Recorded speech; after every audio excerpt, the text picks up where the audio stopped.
Tak warai ya dadi wong alim. Kempung malam piro? Malam 22. Selikur. 22. Piro? Yes. Yes.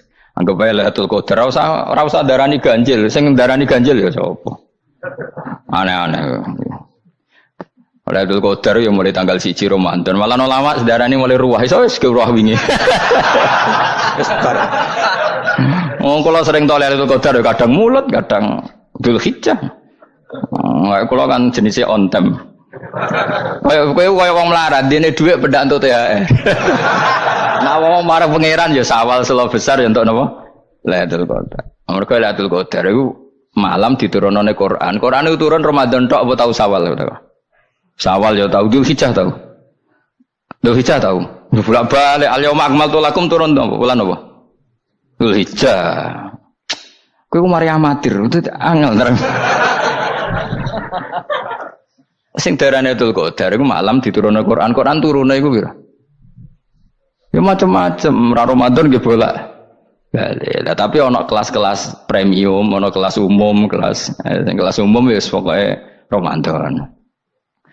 Sing ganjil, ganjilnya dipilih salah sitok. Dadi iku pembatasan apa?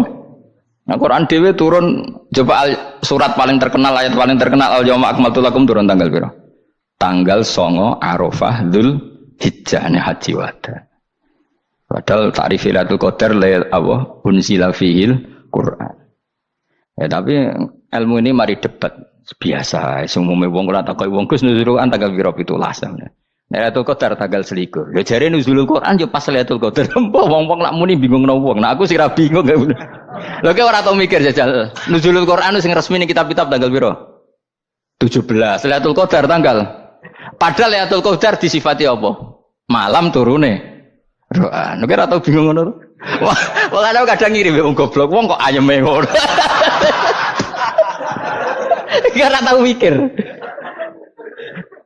Aku gumun goblok-goblok. Dadi ana ilmu paradok barang ya tenang, santai. Padahal ya tak bedhek ya nuzul Quran tanggal piro sing resmi cara kitab-kitab 17 Ramadan. Lailatul Qadar sing resmi 21 nganti 29. Terus Lailatul Qadar iku wulan apa? Wulan diturunkannya Al-Qur'an. Berarti tanggal piro? Bocah dijak pinter. Ya kan inna anzalnahu fi lailatul qadar. Saya tak tahu. Nuzul Quran tanggal piro? 17. Lailatul Qadar. Seliko. Terus Lailatul Qadar ku malam diturunkannya Al-Qur'an turun tanggal 17. Berarti Lailatul Qadar tanggal ada dik. Ora tau iskal yo gumen mbek wong-wong. Ya kok penak wae. Mulai dadi wong alim loro, Kang ora usah mari iskal.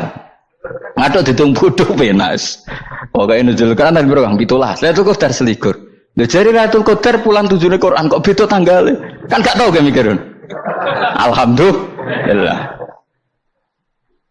Tapi Ron, Lailatul Qadar tanggal piro? Saiki pinter. Tanggal piro, Bos? 17 berarti sekliwat. Jadi ilmu itu kabeh bingung no kan.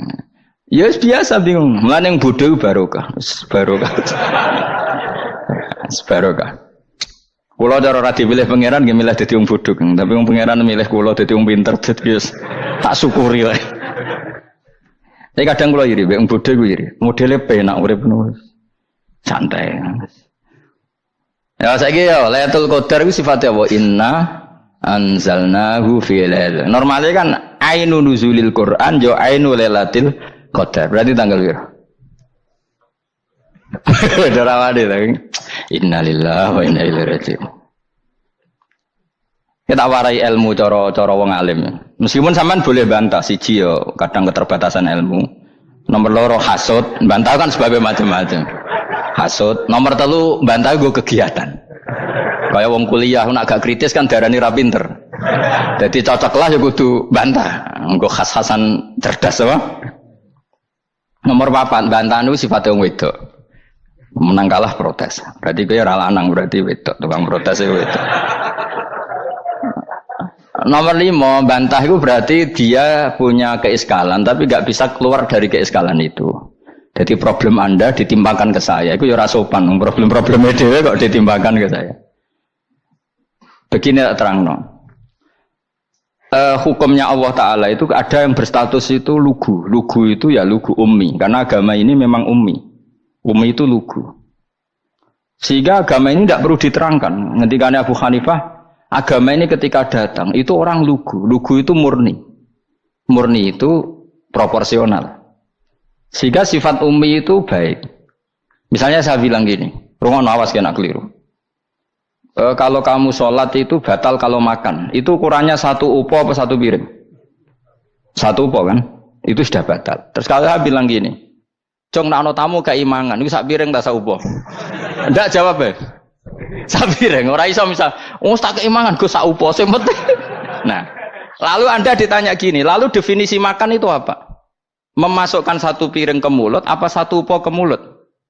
Dalam bab sholat, 1 upo ke mulut itu makan. Tapi dalam bab hormat tamu itu 1 piring. Setuju ya? Tawari pinter kayak. Ayo tawari ya. Wes setuju ya? Wes pinter. Lo jawab wes pinter. Urung.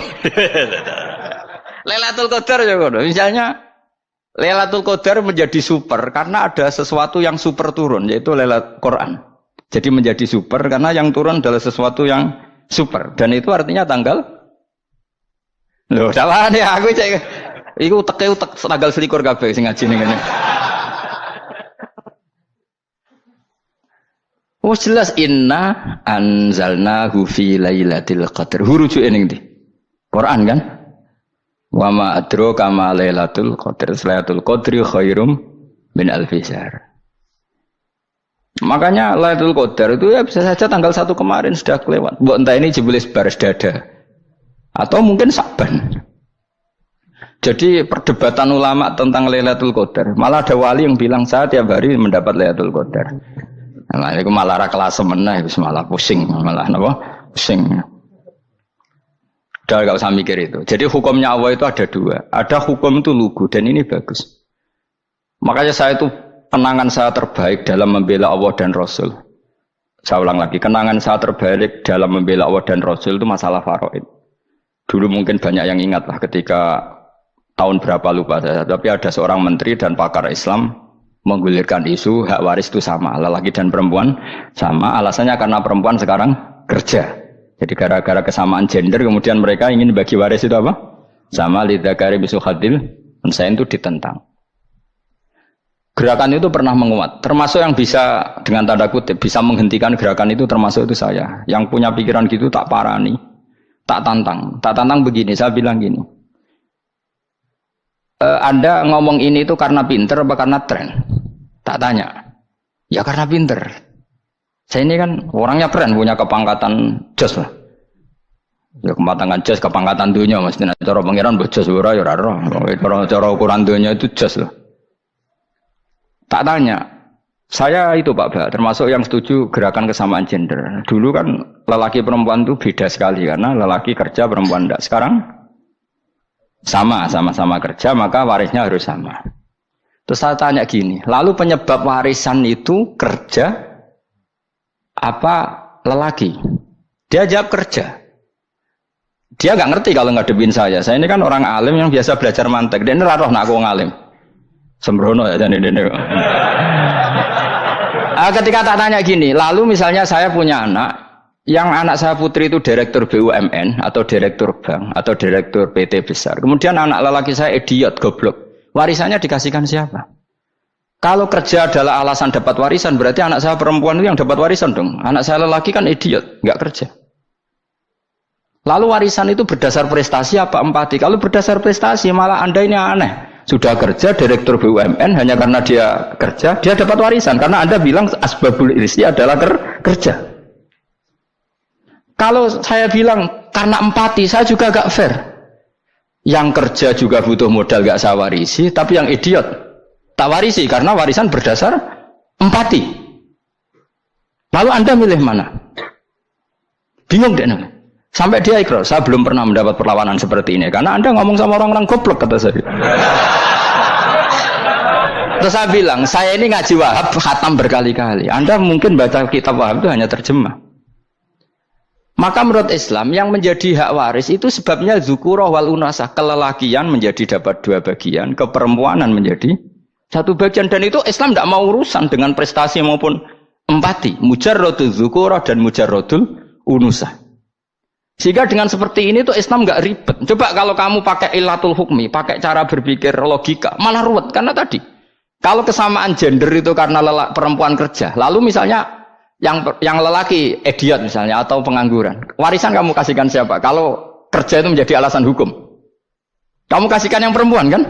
Aneh enggak? Yang sudah kerja malah kamu kasih warisan, yang nganggur enggak? Berarti berdasar prestasi atau berdasar empati. Kalau kamu dapat warisan, idiot dulu dong. Idiot dulu, goblok dulu, kecelakaan dulu, baru dapat warisan karena dapat empati. Yang sudah PNS enggak perlu dapat warisan karena sudah juga ruwet. Fikih seperti ini ruwet gak? Ruwet. Nah, kata Imam Haromen gurunya Ghazali, agama itu kadang dinuna dinul ajais. Kita ikut yang lugu saja. Allah bilang lelaki dapat 2 bagian dari perempuan, ya lelaki ya yang punya alat kelamin, penis. Perempuan yang punya farji, ya sudah gitu aja, gak usah ruwet-ruwet. Kenapa begitu? Ya sudah seperti itu. Nanti lama-lama gini kalau diterusin. Ada seorang dokter fikih perempuan. Dia menguasai fikih sholat. Ruhin lanang tapi gak nguasai fikih sholat. Rohnya mau pesolatan misalnya. Lalu yang jadi imam siapa kalau berdasar prestasi? Perempuan dong, karena dia doktoral fikih sholat. Dia nguasai aneh-anehnya sholat. Goro ibu masaili sholat dia nguasai. Sementara Ruhin takoi sholat itu apa? Pokoknya ini gugus ngadeg terus lugu. Terus ngadeg malih. Apa? Ada mulan. Nak salam ngalerin. Dia tahunya hanya itu dok. Lalu kalau nuruti imam sholat adalah yang terpandai dalam fikih sholat, tentu yang imami perempuan. Tapi agama ini tidak seperti itu. Pokoknya wong lanang imami wong wedok. Jadi makanya kata Imam Haromen dinuna dinul ajais. Sampai Said Muhammad itu sering ngutip beliau gini kan, Allahumma imanan ka imanil ajais, ya Allah. Semoga iman saya menerima konsep engkau itu ka imanil ajais. Imannya wong wedok-wedok sing lugu. Ajis itu perempuan lugu yang sudah sepuh. Jadi misalnya ngukur anak seneng ya anak kono gedang goreng, ngekei duwe, ya lugu saja. Itu bagus. Daripada kamu pakai argumentasi, karena argumentasi ini sebetulnya kelihatan cerdas, tapi ada kebodohan masif. Karena tadi, kalau hak waris kita otak-atik dengan prestasi, maka yang pro empati akan protes. Paham ya? Masa yang sudah kerja dikasih banyak, yang idiot enggak? Tapi kalau berdasar empati juga aneh. Masa dapat warisan harus goblok dulu, harus kecelakaan dulu. Maka Rasulullah pernah ngendikan ketika ditanya, lalu warisan untuk siapa ya Rasulullah? Nabi jawabnya lucu. Fali aula rojulin dakarin. Jadi Nabi sempat ngendikan kata rojul. Kemudian direvisi dakarin. Fali aula rojulin dakarin. Semua ulama ngendikan dakarin di sini adalah badal. Nabi ngendikan rojulin. Kemudian Nabi ingat kalau rojul itu identik dengan lelaki dewasa. Apa? Kemudian Nabi mengulang lagi dakarin. Tidak harus dewasa, yang penting lelaki. Jadi meskipun baru lahir, kalau dalam keadaan baru lahir namanya apa? Kan dakarin kan? Belum bisa dikatakan rojul. Paham ya? Nabi ngulang 2 kali. Fali aula rojulin dakarin. Ini penting saya utarakan supaya clear. Jadi agama itu gak usah diotak-atik. Ya itu tadi misalnya imam sholat itu lelaki. Ya sudah lelaki. Lelaki itu apa? Yang punya alat kelamin lelaki. Jangan dibalik ini. Yang dikatakan lelaki itu orang kuat. Jika meskipun perempuan kalau kuat, misalnya perempuan anggota poluan. Lelakinya cemen, idiot, maka imamnya perempuan gitu. Karena makna lelaki adalah kuat. Ini keruwetan. Jadi agama itu tidak seperti itu. Nah sekarang kembali ke pilihan. Yang dikatakan pilihan itu orang hebat. Apa yang dipilih? Apa berdasar definisi? Apa berdasar kehendak yang milih? Loh kok mulai do pinter? Tumben do pinter. Alam raya ini milik Allah. Dan semua di alam raya ini milik Allah. Maka dipilih tidak dipilih itu terserah yang punya apa terserah kita. Apa terserah kriteria, apa terserah definisi. Dalam konteks kita sebagai objek diambil, tentu terserah yang punya. Kemudian Allah bilang, orang-orang itu saya pilih. Nah kalau milihnya Allah berdasar kepunyaan, tentu Allah boleh dong memilih orang yang sebetulnya berstatus dolim. Ya tapi ya tetap dia dolim, tapi ya tetap dipilih. Kenapa ya? Karena Allah yang punya. Saya misalnya orang kaya, boleh nggak punya HP buruk? Boleh kan? Terserah saya. Saya orang kaya, beli HP mahal, medium dan paling buruk. Boleh enggak? Boleh saya yang punya. Enggak boleh Gus, dengan orang kaya harus beli HP yang mahal. Yang bilang harus siapa? Nah, kegoblokan kita ini seperti ini. Nak wong sugih HP-ne kudu larang. Nak wong alim kudu bojone ayu. Sing kudu darani kudu ayu kuwi sapa? Nak maji jalan nang dumdu swarga lho kudu iku sing swargane mbam tapi kudu. Nah, kita ini sering berpikir ngatur Tuhan. Nah, Indonesia negara yang mayoritas muslim terus Islam Indonesia kudu dadi sampling Islam seluruh apa? Dunia. Ya ora usah sombong ngono ya keben. Mayoritas juga wonge kakean ngono ae ora perlu GR jadi sampling percontohan Islam internasional ora perlu ngono. Lah misale terus dadi contoh misalnya nang Masjid Haram niru Jumatan ning Indonesia berangkat mbek do rokokan. Bariku teki diusep-usep nang pojok pager. Lah misale wong Mekah terus do ngono kabeh karena mencontoh Islam Indonesia. Kacau gak? Ora usah GR ngono biasa wae. Napa? Biasa wae.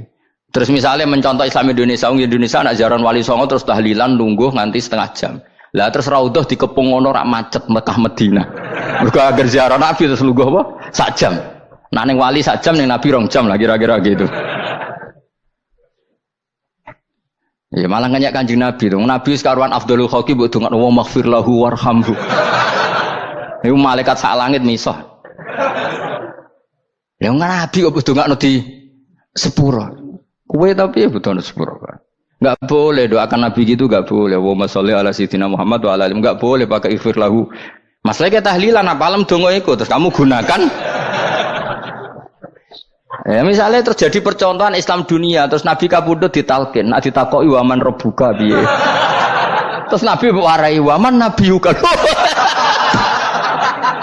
Mesti Nabi yo pro, lah aku Nabi coba takoki. Jadi kita ini sering kumo luhur karena kita mayoritas terus jadi percontohan Ora usah ngono. Paham ya napa? Ndak usah ngono, mayoritas ya mayoritas sae, tapi ora usah GR jadi apa? Percontohan internasional. Mungkin kalau masalah Islam damai ya bagus. Tapi itu kan tidak hanya Indonesia. Di mana-mana yang Islam damai juga banyak. Dan yang tukaran juga banyak. Toh yang tukaran nggak pernah maklumatkan diri ini percontohan janda. Ya biasa saja. Saya ulang lagi ya. Maka menurut saya nggak akan benar pendapat Khawarij atau pendapat Islam yang keras bahwa orang dosa besar itu keluar dari Islam. Karena ketika Allah mengatakan, kemudian aku pilihkan kitab ini, tak kasihkan orang-orang yang saya pilih. Itu diantara yang pertama adalah meskipun mereka sebagian tetap zalim. Artinya tetap zalim itu tidak menjadi dia keluar dari status Islam. Paham ya? Sekarang saya tanya, yang dikatakan warga Indonesia itu siapa? Ya siapapun yang bergeografis di Indonesia, lahir sebagai akte Indonesia, ya orang Indonesia. Kemudian ada yang penjahat, ada yang maling, kita penjara. Apa dia keluar dari kebangsaan Indonesia? Enggak kan? Sama ketika orang Islam menjadi zina dan fase koruptor, keluar dari Islam enggak? Enggak. Karena Allah tetap bilang faminhum. Apa? Faminhum. Jelas ya? Wes kayak gak ngarah Khawarij. Kenapa? Kalau Khawarij cara berpikir itu ekstrim. Setiap dosa besar itu mengeluarkan orang dari status Islam. Oh, itu bahaya sekali. Karena nanti kalau itu iya, kita akan kehilangan banyak orang nopo Islam. Makanya Nabi nanti ngendikan, saya berharap yang nanti masuk surga dari umatku itu separuh, 2/3. Itu kata ulama-ulama. Kalau kita pakai mazhab Khawarij, orang Islam itu tidak sampai 1/3. Karena banyak yang keluar dari Islam. Duwe keris gak Islam, duwe akeh ra Islam, nglakoni jimat gak Islam, nyekel patok gak Islam, dosa gede gak Islam, korupsi gak Islam. Terlalu banyak yang kita usir dari Islam. Lalu kita ngusir atas nama apa? Coba. Kalau atas nama Tuhan, kamu tidak Tuhan. Atas nama wakil Tuhan, Tuhan tidak pernah mewakilkan ke Anda. Orang-orang mandate. Yang kita tahu dari Quran ya ayat ini, tsumma awrasnal kitabal ladzina astafaina min ibadina. Kemudian kitab ini tak kasihkan orang-orang yang saya pilih. Dan orang yang saya pilih itu faminhum zalimul li nafsi. Dan sebagian dari itu adalah orang dolim. Dan itu jelas bagian dari itu. Artinya keluar apa masuk? Keluar apa masuk? Masuk. Meskipun ya yang dolim tetap berstatus dolim. Kayak warga Indonesia, ini semua warga Indonesia. Paham ya? Yang maling ya tetap warga Indonesia. Meskipun ya tetap maling. Jelas ya? Betul nanti orang itu. Makanya ahli sunnah itu pendapatnya falam nukafir mu'minan bil wisri. Kita tidak akan mengkafirkan orang mukmin hanya karena melakukan dosa. Kenapa ya? Karena Allah bilang faminhum setengah sangking itu masuk bagian.